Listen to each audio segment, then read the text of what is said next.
setiap detik dalam kehidupan kami perlu tangan Tuhan yang menuntun kami. Karena kami bisa jatuh, tersesat, dan terhilang jikalau Tuhan tidak menuntun kami dan menggendong kami. Ya Tuhan, pada pagi ini kami bersyukur Tuhan masih mau berbicara kepada kami, masih mau menegur kami, masih mau menyapa kami dengan firman Tuhan. Kiranya Tuhan berbicara kepada setiap kami pada pagi hari ini. Kiranya Roh Kudus menerangi pikiran dan hati kami, mengurapi hamba-Mu yang penuh dengan kelemahan dan ketidaklayakan ini, untuk boleh menjadi saluran firman Tuhan bagi kami semua. Dan biarlah nama Tuhan dipermuliakan. Terima kasih Tuhan, di dalam nama Tuhan Yesus kami berdoa. Amin. Selamat pagi saudara sekalian. Shalom. Saya bersyukur kepada Tuhan untuk kesempatan yang diberikan oleh majelis, oleh pendeta Emil dan hamba-hamba Tuhan, boleh bersama-sama beribadah di sini dan belajar firman Tuhan. Saudara sekalian, teks firman Tuhan atau nats firman Tuhan yang diberikan kepada saya adalah Mazmur 128. Mari kita membuka Alkitab kita dari Mazmur 128. Saya akan membacakan Mazmur 128 dalam versi Indonesia TB2, terjemahan 2. Terjemahan baru versi yang kedua. Mazmur 128 ayat 1 sampai dengan ayat yang ke-6. Nyanyian ziarah. Berbahagialah setiap orang yang takut akan Tuhan, yang hidup menurut jalan-jalannya. Engkau akan memakan hasil jerih payah tanganmu. Berbahagialah engkau karena baik keadaanmu. Istrimu akan menjadi seperti pokok anggur yang subur di dalam rumahmu. Anak-anakmu seperti tunas pohon zaitun sekeliling mejamu. Sesungguhnya demikianlah akan diberkati orang yang takut akan Tuhan. Kiranya Tuhan memberkati engkau dari Sion, supaya engkau melihat kebahagiaan Yerusalem seumur hidupmu, dan melihat anak-anak dari anak-anakmu, damai sejahtera atas Israel. Saudara sekalian, seorang penulis Kristen yang banyak menulis mengenai tema keluarga bernama Edwin Cole. Dia mengatakan begini saudara sekalian, tempat yang seperti surga atau mendekati surga dan sekaligus juga seperti atau mendekati neraka adalah keluarga. Sudah setuju? Dia mengatakan tempat yang paling dekat dengan surga sekaligus yang paling dekat dengan neraka adalah keluarga. Satu kebenaran yang menyedihkan tetapi sebuah kenyataan saudara sekalian. Saudara, kita mungkin pernah mendengar atau melihat film atau sinetron ini saudara sekalian ya. Nah, tadi pagi saya sudah tanya ke jemaat, ada yang tahu? Ada yang tahu ini film apa? Keluarga Cemara ya, Keluarga Cemara tentang abah dan emak yang mereka terpuruk dalam ekonomi, tetapi mereka tetap harmonis, tetap bahagia. Jadi soundtracknya yang terkenal adalah harta yang paling berharga adalah keluarga, gitu kan.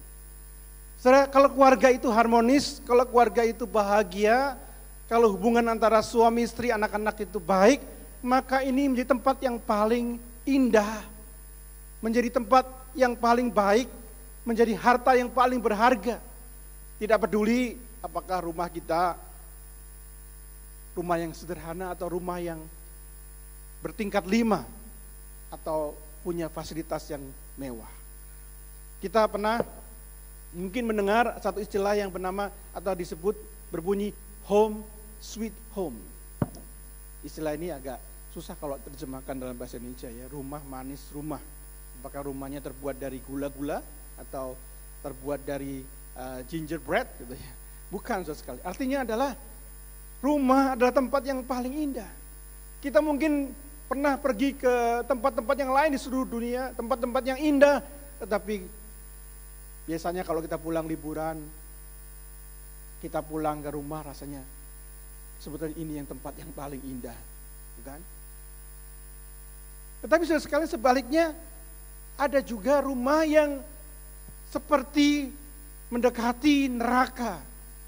Karena orang-orang di dalamnya itu tidak harmonis, sering konflik, sering ribut, sehingga banyak orang, anak-anak meninggalkan rumah mereka karena mereka merasa rumahku itu seperti neraka.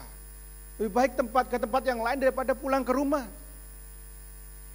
Ada orang-orang yang punya rumah yang mewah, ada kolam renangnya, ada gymnya, tetapi relasi antara keluarga itu tidak harmonis sehingga rumah itu menjadi seperti neraka. Saudara sekalian, kita tentu tidak ingin punya rumah seperti ini, bukan? Kita ingin punya keluarga yang diberkati Tuhan. Kita semua rindu punya keluarga yang bahagia. Tadi firman Tuhan mengatakan berbahagialah, berbahagia dan seterusnya. Sudah janji Tuhan adalah keluarga kita diberkati Tuhan. Tentunya di sini bukan berarti setiap keluarga kita pasti akan punya harta yang melimpah atau rumah yang mewah atau mobil yang mewah, bukan. Tapi berkat Tuhan yang paling utama adalah kebahagiaan itu. Kehidupan yang penuh, kebahagiaan yang penuh di dalam Tuhan. Kalau kita diberkati Tuhan dengan berkat materi yang berlebih, itu adalah sebuah bonus sekali. Dan bagaimana keluarga kita bisa diberkati Tuhan? Nah, firman Tuhan pada hari ini kita belajar dua hal.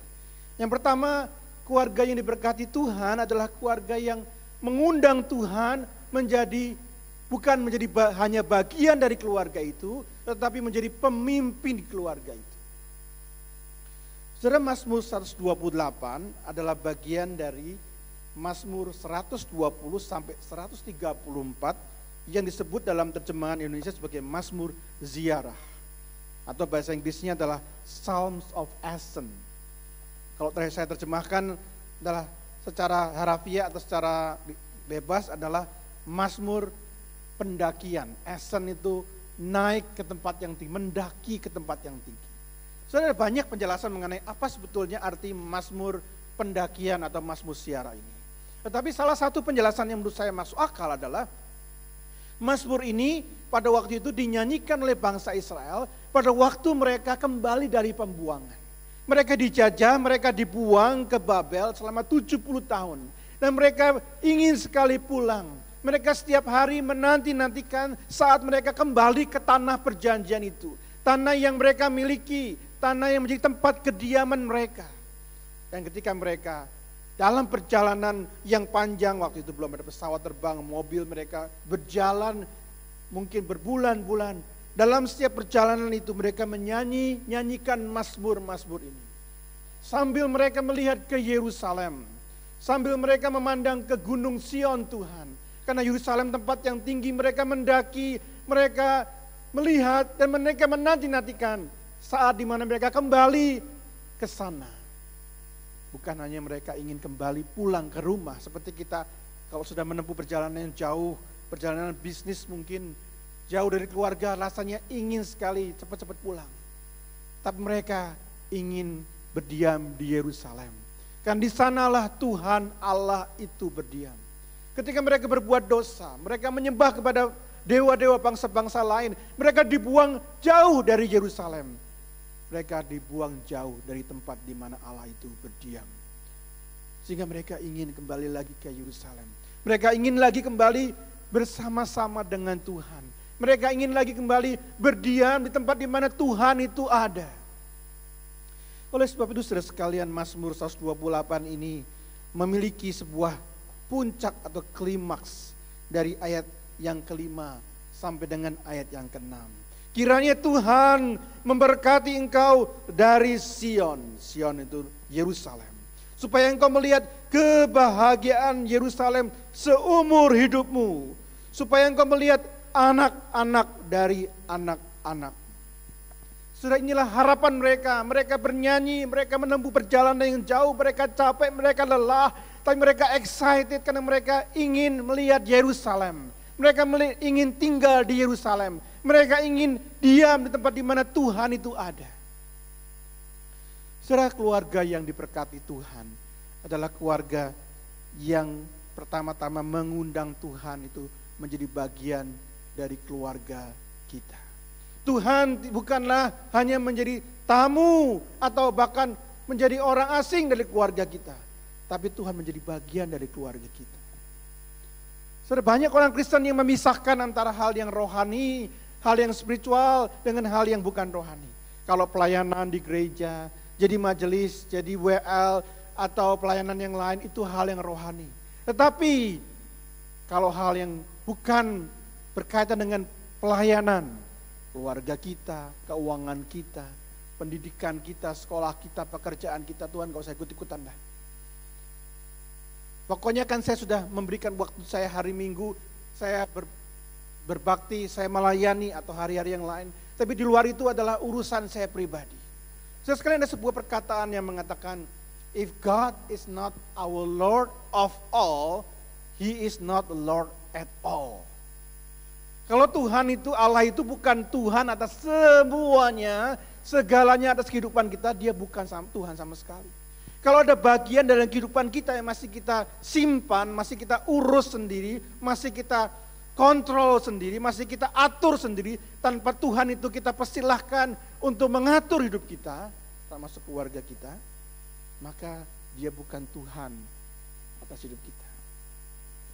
Mari kita menjadikan Tuhan sebagai Tuhan atas hidup kita, atas keluarga kita. Kita mengundang Tuhan menjadi bagian dan menjadi pemimpin atas keluarga kita. Bagaimana caranya Tuhan menjadi pemimpin? Dikatakan dalam ayat yang pertama tadi, berbahagialah setiap orang yang takut akan Tuhan. Tuhan menjadi pemimpin ketika kita takut kepada Tuhan. Apa artinya takut kepada Tuhan? Dijelaskan lagi, yaitu orang yang hidup menurut jalan-jalannya. Orang yang menjadikan Tuhan pemimpin atas hidup kita, orang yang takut akan Tuhan, artinya kita hidup menurut jalan Tuhan, bukan menurut jalan dunia. Kita hidup menurut apa yang Tuhan mau, bukan menurut yang kita mau atau orang lain mau.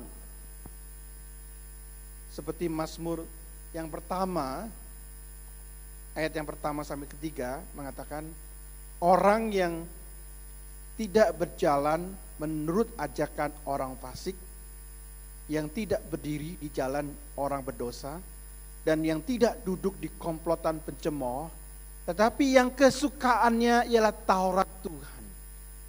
Yang merenungkan Taurat itu siang dan malam, apa saja yang dilakukannya berhasil. Orang yang mencintai Tuhan, orang yang merenungkan firman Tuhan, tapi yang hidupnya juga diubahkan dan hidupnya seturut dengan firman Tuhan, tidak menurut jalan dunia ini. Mereka orang-orang yang takut akan Tuhan dan yang diberkati Tuhan. Saudara sekalian, pada tanggal 15 April tahun 1912 jam 2 pagi, itulah waktu yang penting dan bersejarah bagi dunia. Ada apa saudara sekalian?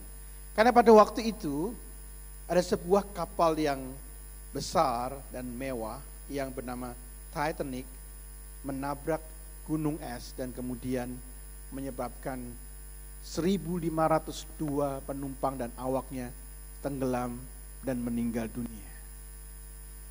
Saudara sekalian, itu peristiwa yang besar karena ada banyak korban kecelakaan itu, tetapi juga peristiwa yang besar karena pada waktu itu Titanic adalah kapal pesiar yang paling mewah dan dibuat dengan teknologi yang paling maju, sehingga orang mengatakan bahwa this is unsinkable ship. Kapal ini kapal yang tidak mungkin tenggelam. Bahkan mereka mengatakan even God himself could not sink this ship. Bahkan Allah sendiri tidak mungkin bisa menenggelamkan kapal ini karena mereka membuat kapal dengan teknologi begitu canggih dengan beberapa sekat-sekat sehingga ketika ada kebocoran maka itu tidak membuat kapal itu bocor semuanya karena dibuat sekat dan seterusnya. Tapi yang mereka tidak sadari adalah ketika kapal itu menabrak gunung es dan membuat robekannya begitu panjang dan membuat kapal itu akhirnya kemasukan air dan tenggelam. Nah, setelah beberapa lama setelah peristiwa tenggelamnya kapal Titanic itu, ada seorang pendeta dari Amerika diundang berkhotbah di sebuah gereja di Belfast, Irlandia. Kota ini adalah kota di mana kapal Titanic ini dibuat. Nah, saudara, di jemaat itu ada 16 orang anggota jemaat yang adalah bagian daripada pembuat kapal Titanic ini. Sebagai hadiah daripada apa yang mereka telah kerjakan, perusahaan Titanic ini memberikan tiket gratis kepada mereka untuk berlibur bersama dengan keluarga mereka bersama-sama di kapal Titanic ini. Dan semua anggota jemaat mereka yang ikut berlibur, semua ikut meninggal dunia karena kecelakaan ini. Saudara, kalau saudara menjadi seorang pengkhotbah yang diminta untuk berkhotbah di tempat itu, apa yang akan saudara khotbahkan? Saudara, pendeta ini mengkhotbahkan sebuah tema khotbah yang berjudul The Unsinkable Ship. Kapal yang tidak dapat tenggelam. Dan tentunya dia menggunakan kata ini untuk menjadi sebuah ironi bagi Titanic, kapal yang besar, kapal buatan manusia, kapal buatan yang paling canggih pada waktu itu yang disebut sebagai the unsinkable ship. Ternyata kapal itu tenggelam. Tapi yang disebut dengan unsinkable ship tentu bukan Titanic, tetapi the unsinkable ship adalah kapal kehidupan kita yang di mana Yesus itu menjadi kapten kapal kehidupan kita. Inilah the true unsinkable ship. Kapal yang tidak dapat tenggelam. Karena ketika kita mengundang Yesus, Tuhan menjadi bukan saja juru selamat, tapi juga Tuhan atas hidup kita. Maka kapal kehidupan kita, ketika diombang-ambingkan oleh segala problem, kesulitan, krisis, dan kita sungguh-sungguh mau mengikut Tuhan dan mau menjalankan firman Tuhan, maka Tuhanlah yang menjadi komandan, Tuhanlah menjadi kapten kapal kita. Dan kita tidak akan tenggelam, tidak akan karam, karena ada Tuhan yang menjaga kita. Seperti firman Tuhan dalam Matius pasal yang ke-7, Tuhan memberikan suatu perumpamaan tentang dua orang yang satu bodoh, yang satu orangnya bijaksana. Orang yang bodoh yang membangun rumahnya di atas pasir. Dan orang bijaksana membangun rumahnya di atas batu karang yang teguh. Ketika ada badai, hujan, topan, orang yang membangun rumah di atas pasir, rumahnya hancur, dilanda oleh air bah itu. Tapi orang yang membangun rumah di atas batu karang yang teguh, maka rumah itu akan tetap kokoh. Orang yang tidak hanya belajar firman Tuhan, tapi hidupnya seturut dengan jalan-jalan Tuhan, maka dia akan seperti orang yang membangun rumahnya di atas batu karang yang kokoh. Saudara, yang kedua, keluarga yang diberkati Tuhan adalah keluarga yang mengerjakan bagian tanggung jawabnya dengan sebaik-baiknya.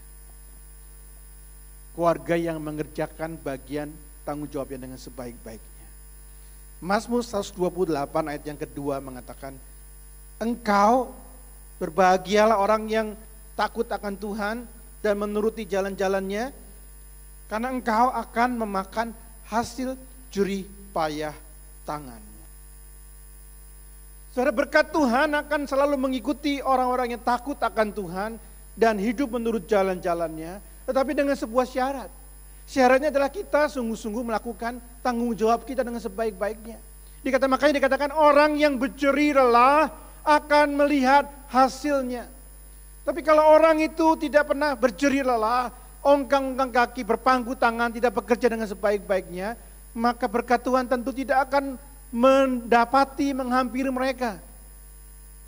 Satu waktu saya berbicara dengan seorang pengusaha Kristen, seorang majelis dari sebuah gereja. Dia mengatakan begini, Pak, saya sebetulnya ingin sekali merekrut lebih banyak lagi orang-orang Kristen di perusahaan saya. Tetapi sayang sekali saudara sekalian, dia mengatakan, tapi sayangnya apa? Orang-orang Kristen yang saya rekrut itu di perusahaan saya, justru mereka kerjanya lebih buruk, etosnya lebih buruk, mereka lebih malas-malesan, mereka lebih kurang sungguh-sungguh dibandingkan orang-orang lain dari kepercayaan atau agama yang lain. Saya sebetulnya ingin membantu saudara-saudara seiman untuk merekrut lebih banyak lagi orang di perusahaan saya, untuk bekerja lebih banyak lagi orang supaya mereka mendapat penghidupan yang baik. Tapi patut disayangkan karena orang-orang Kristen justru tidak menjadi teladan dan contoh yang baik dalam pekerjaan mereka.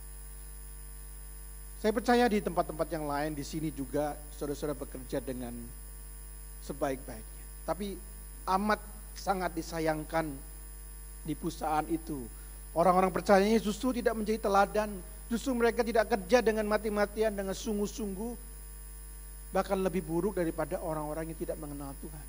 Saudara, kalau kita mengerti ayat firman Tuhan ini, Kolose pasal yang ketiga, ayat yang ke-23, kita akan lebih sungguh-sungguh lagi bekerja, bahkan kita akan menjadi orang-orang yang bekerja dengan sebaik-baiknya. Ini kenapa enggak jalannya?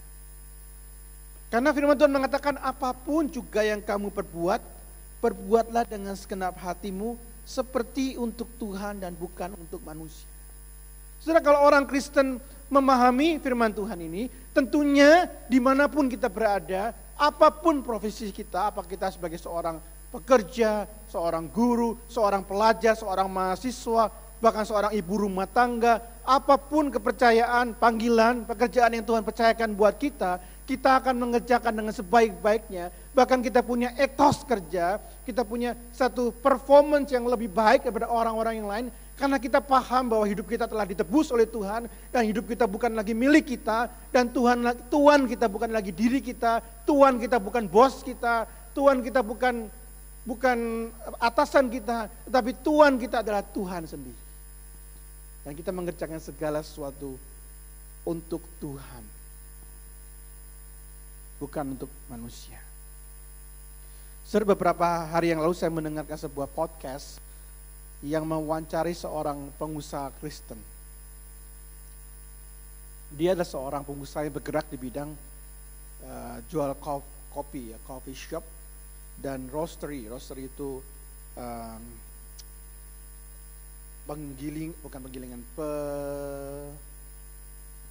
pembakaran, pengolahan kopi lah intinya. Yang kopi itu kalau dari biji harus diolah, dibakar, dipanggang untuk menjadi kopi yang kita bisa nikmati. Nah, saudara, orang ini mulai dari usaha dari nol. Dia mulai sebuah kafe yang kecil, sekarang menjadi besar, dan omsetnya itu jualan coffee bean atau biji kopi itu bisa bertonton ya dalam waktu sebulan. Bahkan dia menjadi juara daripada World Cup Brewer ya. Jadi barista atau tukang kopi itu ada kejuaraannya. Dia mewakili Indonesia bertanding di Melbourne dan dia menjadi juara di sana. Setelah ketika diwawancarai, seorang anak muda ini mengatakan, dia tanya, kenapa kamu itu punya mimpi yang besar dan kamu sungguh-sungguh mengusahakan mimpi-mimpimu itu. Dan dia mengatakan ayat ini, saudara sekalian, bahwa dia tahu bahwa apa yang dia kerjakan itu bukan untuk manusia, tapi untuk Tuhan. Dia ingin membesarkan kafe atau perusahaannya ini bukan hanya untuk mendapatkan keuntungan secara finansial, tapi dia ingin supaya orang-orang yang bekerja di perusahaannya dia itu juga mendapat berkat. Mereka punya mimpi-mimpi untuk pergi ke tempat-tempat yang lain, menyenangkan hati orang tua mereka, pekerja-pekerja mereka. Setiap mereka punya mimpi-mimpi dan dia mensupport supaya perusahaan ini bisa mewujudkan mimpi-mimpi daripada karyawannya. Dia mengatakan bahwa apa yang saya kerjakan sebaik-baiknya supaya saya bisa menjadi berkat buat orang yang meminum kopi saya, buat orang yang bekerja di tempat saya, buat semua orang. Karena dia mengatakan bahwa dia melakukan semuanya itu untuk Tuhan, bukan untuk manusia. Nah, saudara, orang-orang seperti ini adalah orang-orang yang diberkati Tuhan. Bukan bicara soal berkat, sekali lagi, hanya soal materi. Tapi berkat adalah kepenuhan, kebahagiaan karena hidupnya bisa menjadi berkat buat orang lain. Saudara, kebahagiaan yang paling langgeng abadi adalah ketika kita bisa melihat orang lain itu diberkati. Kalau kita menerima berkat Tuhan, seberapa banyaknya itu, kalau kita nikmati sendiri, satu waktu pasti akan habis. Tapi ketika kita menjadikan hidup kita berkat buat orang lain, kita melihat orang lain berbahagia, maka kita juga akan berbahagia. Terus sekalian berkaitan dengan apa yang kita kerjakan. Bukan cuma kita harus mengerjakan sesuatu yang berkaitan dengan pekerjaan kita, tapi juga dalam keluarga kita. Saudara, firman Tuhan mengatakan tadi, orang yang takut akan Tuhan dan hidup menurut jalan Tuhan itu, istrimu akan menjadi seperti pokok anggur yang subur di dalam rumahmu. Saudara, apa artinya ini? Saudara, kesuburan ini ada yang memahami sebagai kesuburan dalam artian kesuburan secara reproduksi. Ya. Maksudnya adalah memiliki banyak anak keturunan. Memang pada waktu itu orang-orang Israel bisa punya konsep yang salah tentang kalau keluarga itu diberkati dengan keturunan, maka Tuhan berarti memberkati mereka. Kalau ada istri-istri yang mandul, tidak bisa memiliki anak, maka berarti Tuhan itu menghukum mereka dan seterusnya. Saya sebagai orang yang memahami Alkitab secara keseluruhan, maka kita percaya bukan seperti ini maksudnya. Maksudnya istrimu akan menjadi pokok anggur yang subur, itu adalah bicara mengenai the fullness, kepenuhan dalam hubungan suami istri, kepenuhan dalam relasi pernikahan itu. Dan di dalam rumahmu, artinya dia subur bukan di rumah orang lain, bukan di luar rumah kita, di dalam rumah kita, artinya bicara soal kesetiaan. Jadi ayat ini bicara soal berkat Tuhan dalam kepenuhan dan kesetiaan dalam pernikahan. Dan untuk itu perlu diusahakan, saudara sekalian. Itulah mengapa gambarannya adalah gambaran pokok anggur. Ya, bukan pohon mangga atau pohon pisang begitu ya. Karena pohon anggur memang adalah pohon yang harus dirawat dengan begitu teliti. Saya bukan seorang petani, tapi saya mendengar bahwa untuk bisa pokok anggur itu berbuah dengan lebat, maka itu harus diperlakukan dengan begitu detail ya.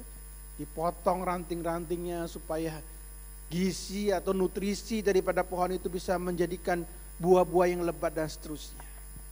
Sedemikian juga dengan relasi pernikahan.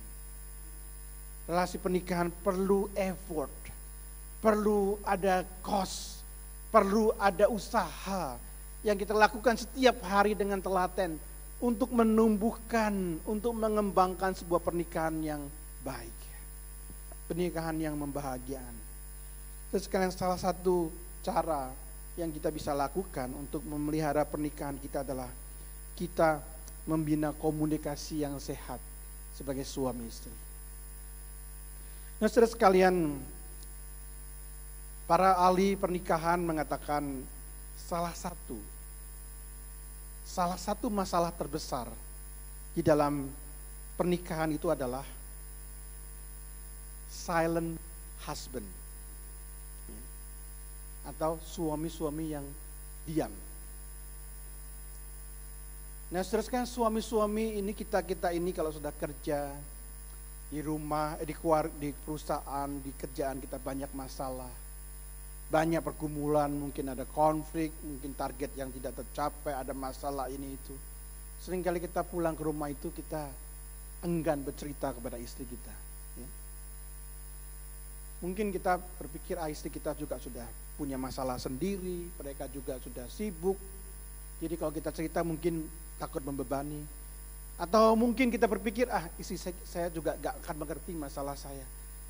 Atau mungkin kita pikir, buat apa saya cerita. Tetapi istri kita melihat kita itu ada something wrong nih, ada sesuatu yang salah nih kayak dengan suami saya. Tapi dia gak mau ngomong. Ada juga satu sisi juga istri-istri juga mungkin enggan juga bercerita kepada suami-suami karena tidak terlalu ditanggapi gitu ya. Saat tadi pagi saya mengatakan ada satu post di sosial media yang saya kutip kira-kira mengatakan begini, hidupku ini udah sulit. Maka aku senang kalau aku bicara dengan orang yang excited mendengarkan ceritaku. Kalau hidup kita sulit, kita ada pergumulan, kita mau cerita sama orang, teman kita. Kalau dia itu excited mendengarkan apa yang kita ceritakan, sharing, saya ada masalah. Oh ya, kenapa? Ceritakan sama saya. Kita akan sedikit tertolong, bukan ya? Mungkin masalahnya belum selesai, tapi banyak orang sebetulnya mau bercerita itu bukan mau mencari solusi, tapi mau didengarkan. Tapi sayangnya, saudara sekalian, banyak suami-suami atau mungkin juga istri-istri, ketika pasangannya itu bercerita, maka mereka itu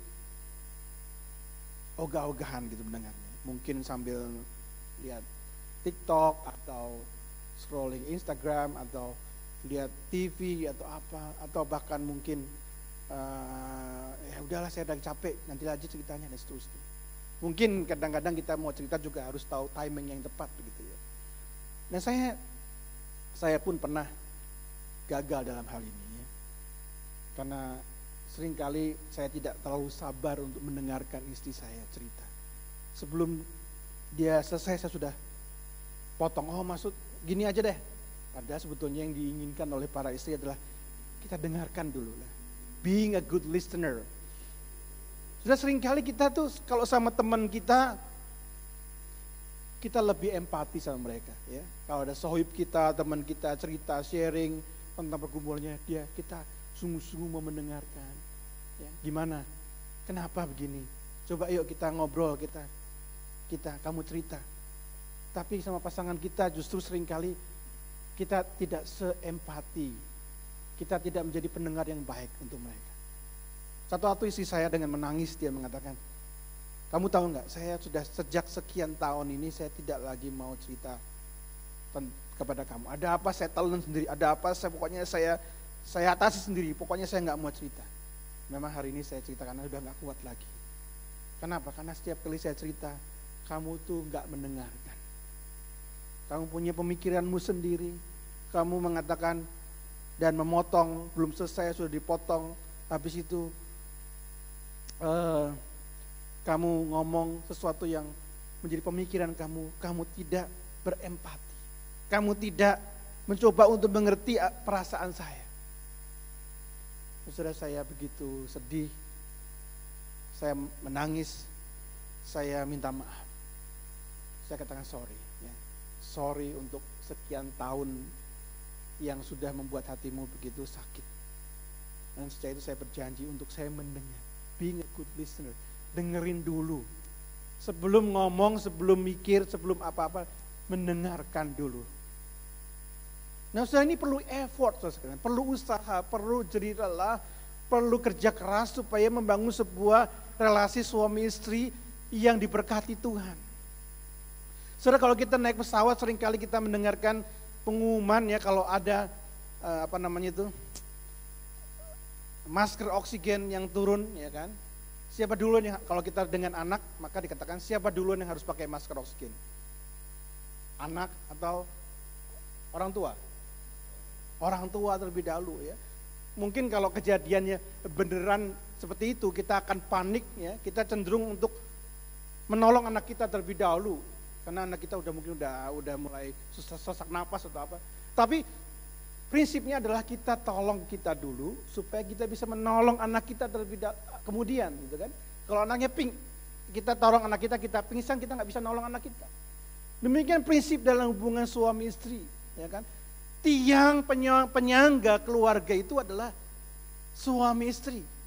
Maka kalau hubungan suami istri itu beres, maka anak-anak itu akan beres. Banyak sekali, saya bukan seorang counselor, tapi banyak sekali masalah keluarga itu, masalah anak-anak, kenakalan anak-anak dan seterusnya itu sebetulnya adalah berakar daripada masalah suami istri. Saudara, janji Tuhan yang kedua, orang yang takut akan Tuhan, yang hidup menurut caranya adalah bahwa anakmu akan menjadi seperti tunas pohon zaitun di sekeliling meja.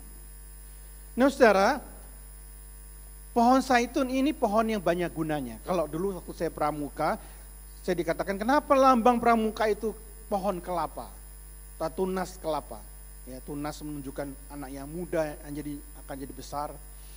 Kenapa pohon kelapa? Karena pohon kelapa itu pohon yang banyak gunanya katanya gitu kan, dari mulai batangnya, dari mulai buahnya, batoknya pun bisa dipakai untuk arang, ya, untuk mangkok, gitu, airnya, daunnya dan seterusnya.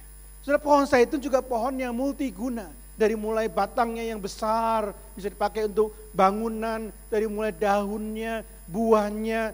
Ya di sini nggak banyak orang makan buah zaitun, tapi kalau kita di Turki atau di daerah Mediterania atau orang di Barat, banyak orang makan buah zaitun itu dipikel, ya, dibuat acar dan seterusnya. Bahkan minyaknya pun bisa dipakai dan itu mahal. Nah, saudara, tapi untuk menanam atau menghasilkan buah itu tidak mudah karena perlu waktu yang lama.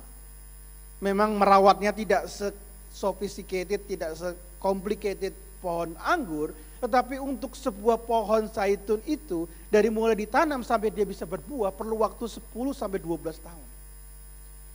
Ketika dia mulai berbuah, maka dia akan berbuah terus. Nah, saudara, inilah prinsip tentang mendidik anak.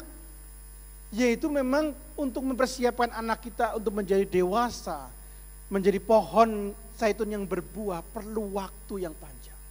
Perlu usaha yang panjang. Saya menarik sekali karena pohon zaitun itu berkembang biak dengan tunas, bukan dengan biji. Makanya kan seperti tunas.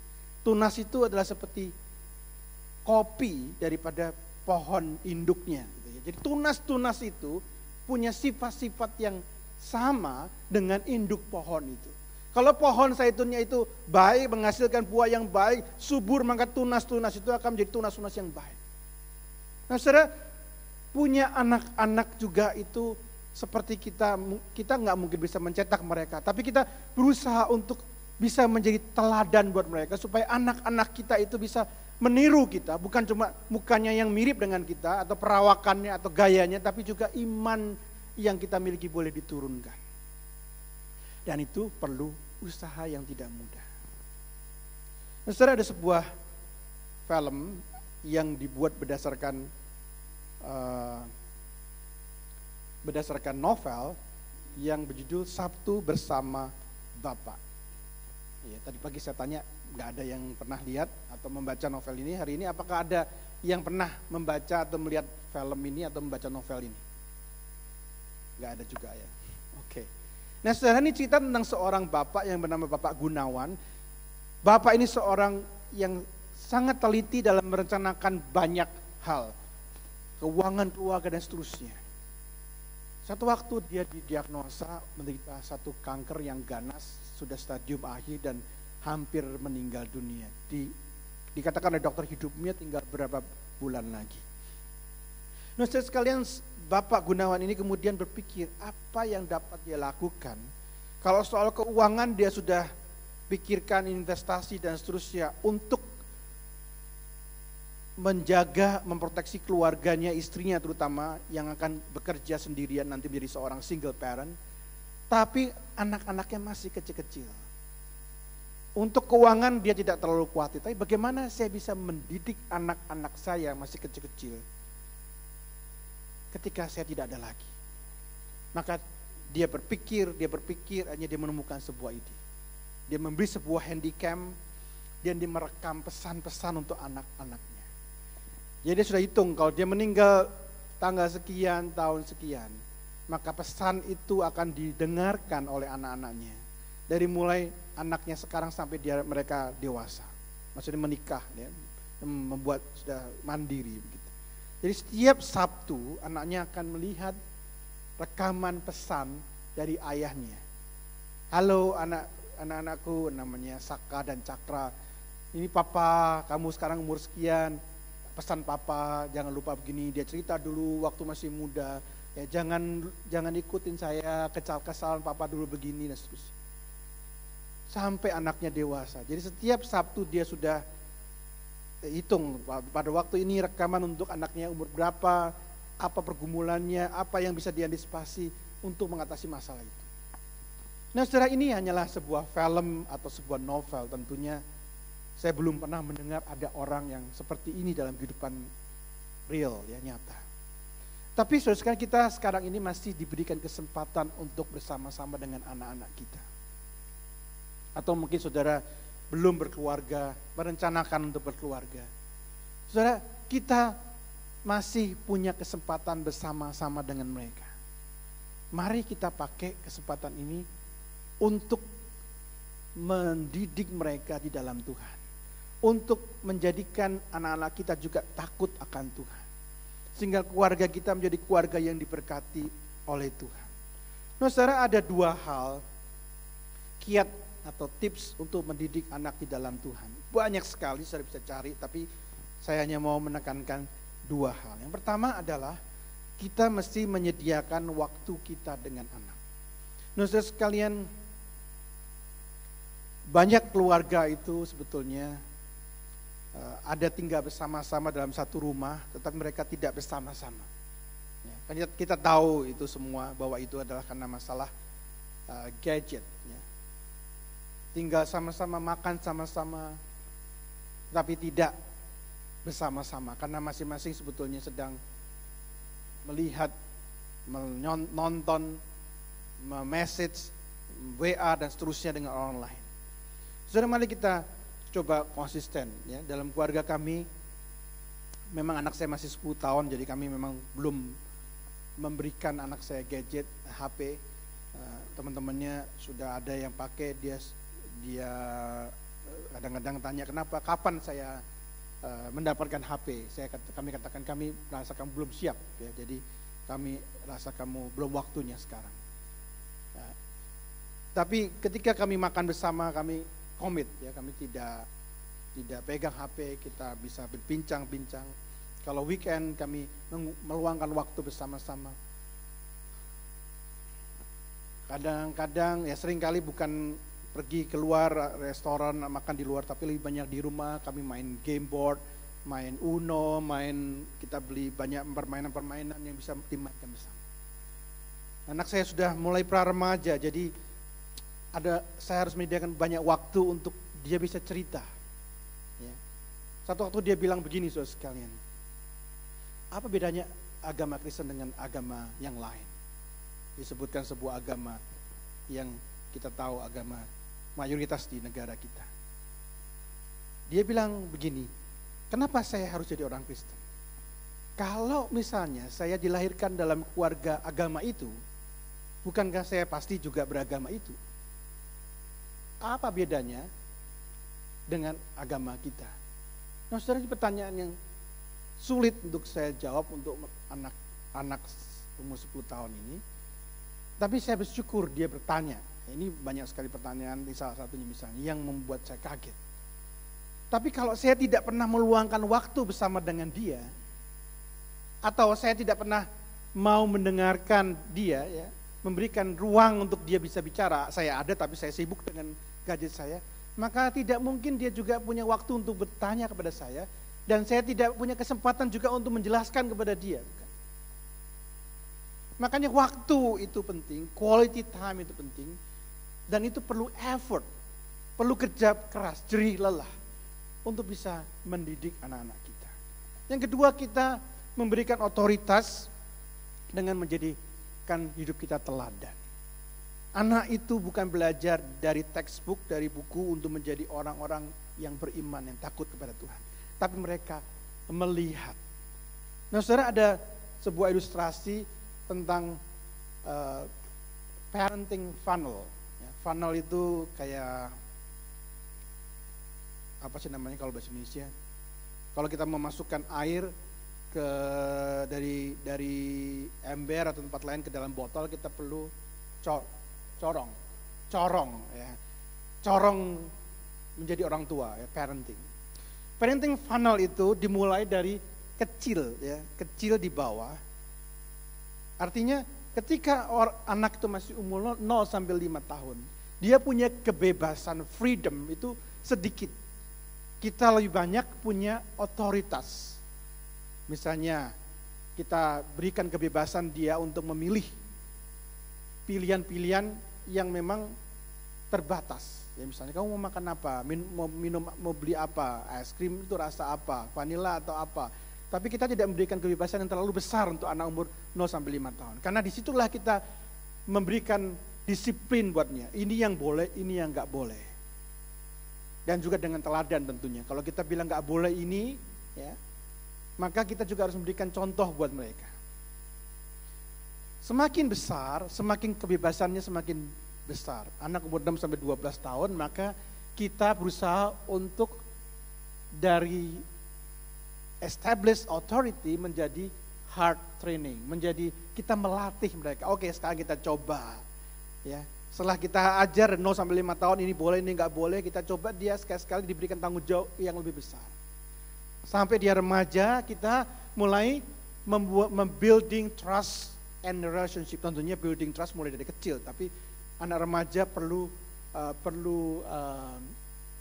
dibimbing, di coach, dilatih, coach lebih kepada memberikan kalau seorang coach atau pelatih olahraga itu kan tidak ikut bermain, ya. Dia di luar lapangan, memberikan komando, ayo begini serang atau bertahan atau apa gitu ya. Demikian juga dengan anak remaja, kita mungkin nggak bisa masuk seperti waktu anak itu masih kecil, karena mereka sudah punya dunia sendiri. Tapi kita menjadi seorang coach, menjadi seorang pelatih, kasih tahu, ini loh jalannya. Kalau kamu ke sini, maka kamu akan risikonya ke sini. Kalau kamu belok kanan, kamu akan ke sini seterusnya. Dan ketika dia menjadi dewasa, kita sekarang menjadi teman, ya, friendship. Karena dia sudah punya kebebasan yang paling luas, dia bisa mendidik. Nah, saudara, kalau kita terlambat, kita tidak menggunakan tanggung jawab kita, melakukan tanggung jawab kita sebagai seorang yang menanamkan otoritas, menjadi seorang trainer, menjadi seorang coach, maka ketika anak itu sudah mulai dewasa, dan kita lihat, nih anak kok seperti ini, moralnya juga tidak punya value, adat istiadat, mannernya juga nggak punya value, lalu kita berusaha untuk berotoritas, mengkontrol dia, ini nggak boleh, itu nggak boleh, sudah terlambat sudah sekalian. Karena fase ini boleh, itu nggak boleh itu. Itulah fase yang awal ketika anak itu 0 sampai 5 tahun. Dan kemudian juga remaja mulai diterapkan dalam penerapan praktis kehidupan mereka. Nah, untuk melakukan ini itu bukan hanya pekerjaan ibu rumah tangga, ya. Saya tahu banyak papa-papa itu merasa inilah urusan istri gitu kan, ya. Ini bukan tanggung jawab saya cari uang, ya, sebagai pencari nafkah keluarga. Saudara, anak-anak kita perlu figur keluarga, figur papa mama yang lengkap, ya. Kita juga sebagai suami-suami, kita juga perlu hadir, memberikan otoritas. Siapa figur yang paling otoritatif, ya, dalam keluarga? Tentunya ayah, seorang papa. Dia, anak melihat kita, dan kita tahu, anak itu tahu batas-batas mana yang dia boleh langgar atau dia tidak boleh langgar. Ada hal yang memang satu yang bukan hitam putih, atau hal yang ini pasti tidak boleh, ini harus diperhatikan dan tidak boleh dilanggar dan seterusnya. Saudara, firman Tuhan pada hari ini berbicara kepada kita bahwa orang-orang yang takut akan Tuhan, yaitu mereka yang mengikuti jalan-jalannya, maka Tuhan akan memberkati. Tentunya firman Tuhan ini bukan hanya untuk mereka yang berkeluarga, saudara yang belum berkeluarga, saudara yang tidak berkeluarga. Firman Tuhan ini juga untuk saudara, bahwa berkat Tuhan akan mengikuti kita. Bukan hanya bicara soal berkat materi, tapi lebih kepada kebahagiaan. Makanya dikatakan berbahagialah. Kebahagiaan, kepenuhan hidup. Karena hidup kita mau tunduk di bawah otoritas Tuhan. Dan untuk itu juga ada usaha yang harus kita kerjakan. Sebagai seorang yang bekerja, sebagai seorang karyawan, sebagai seorang pengusaha, apapun itu, ibu rumah tangga sekalipun, ada usaha yang harus kita upayakan. Dan juga sebagai suami, sebagai istri, sebagai orang tua, kita pun perlu mengusahakan semua, supaya kita boleh menjadi keluarga yang berbahagia dan diberkati Tuhan. Amin. Mari kita masuk di dalam doa. Bapa di surga, kami sungguh bersyukur untuk firman Tuhan. Firman yang kembali memberikan janji kepada kami, tetapi juga memberikan nasihat kepada kami. Untuk kami setiap hari ingat untuk takut akan Tuhan, untuk berusaha menyesuaikan hidup kami sesuai dengan frekuensinya Tuhan, sesuai dengan hatinya Tuhan. Dan kami boleh mengupayakan yang terbaik dalam setiap kepercayaan yang Tuhan berikan buat kami. Kepercayaan akan pekerjaan, kepercayaan akan keluarga, kepercayaan akan pasangan yang Tuhan percayakan, untuk anak-anak yang Tuhan percayakan. Sehingga ketika kami mengakhiri tugas kami di dunia ini, kami boleh menjadi orang-orang tua, menjadi suami-suami, menjadi istri-istri, menjadi anak-anak Tuhan yang bertanggung jawab. Kami akan meninggalkan warisan, bukan warisan uang, harta, saham, tapi warisan yang tidak akan hilang, yaitu warisan iman. Terima kasih Tuhan, kami mau mempersembahkan keluarga kami kepada Tuhan. Dan bila nama Tuhan dipermuliakan melalui kehidupan kami dan melalui keluarga kami. Amin.